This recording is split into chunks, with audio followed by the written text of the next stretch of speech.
नमो नमः। आपका बहुत बहुत स्वागत करती हूँ। मैं हूँ ममता ठाकुर और आज हम पाठ 4 अति लोभो न कर्तव्य है इसकी हिंदी व्याख्या करेंगे।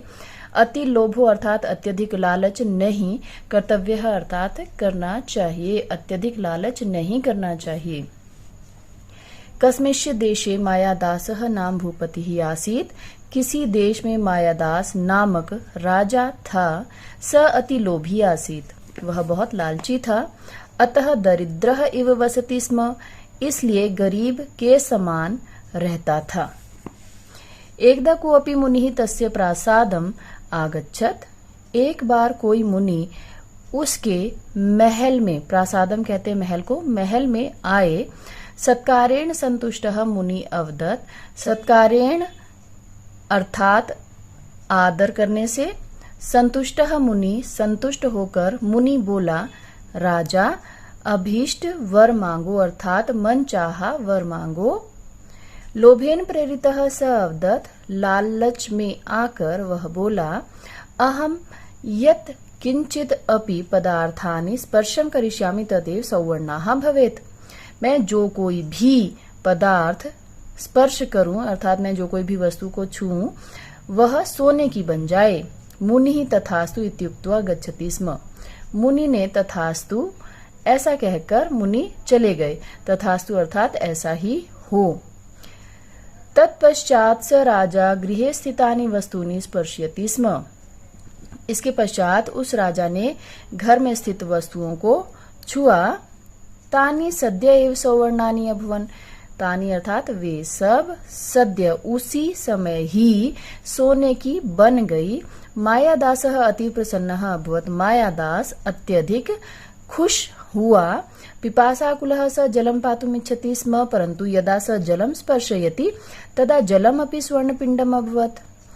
पिपासाकुलः अर्थात प्यास से व्याकुल होकर वह जल पीने की इच्छा करता है अर्थात वो जल पीना चाहता है, परंतु जब वह जल को स्पर्श करता है अर्थात जल को छूता है तब जल भी सोने का गोला बन गया।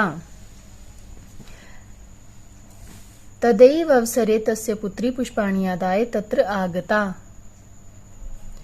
उसी समय उसकी पुत्री फूल लेकर वहां आई।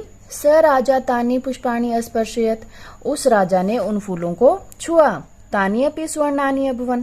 वे फूल भी सोने के बन गए। दुखिता पुत्रीम मायादासेन अंके उपवेशयति स्म।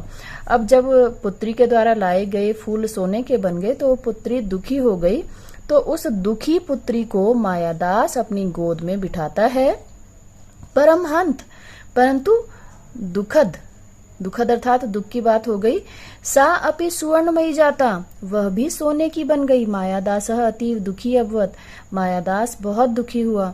उच्चै च व्यलपत्, और ऊंची आवाज में विलाप करने लगा। विलाप अर्थात रोने लगा, ऊंची आवाज में रोने लगा। तस्मिन् एव क्षणे मुनिः राज्ञः पुरतः प्रत्यक्षः अभवत्। उसी समय मुनि राजा के सामने प्रत्यक्ष हो गए अर्थात उसके सामने प्रकट हो गए।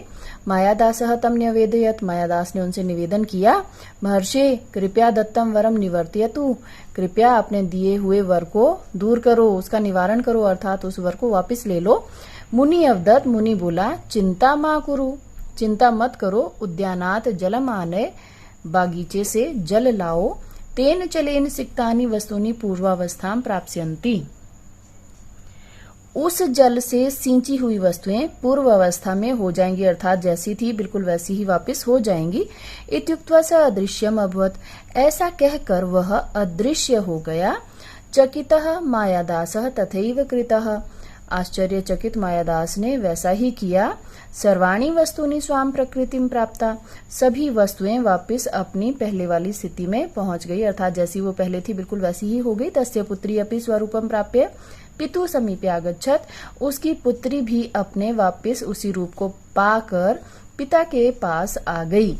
मायादासः लोभम त्यक्त्वा जीवन यापनम कर्तुम प्रतिज्ञाम अकरोत्। मायादास ने लालच को त्याग कर जीवन यापन करने की प्रतिज्ञा होता है कसम खाना।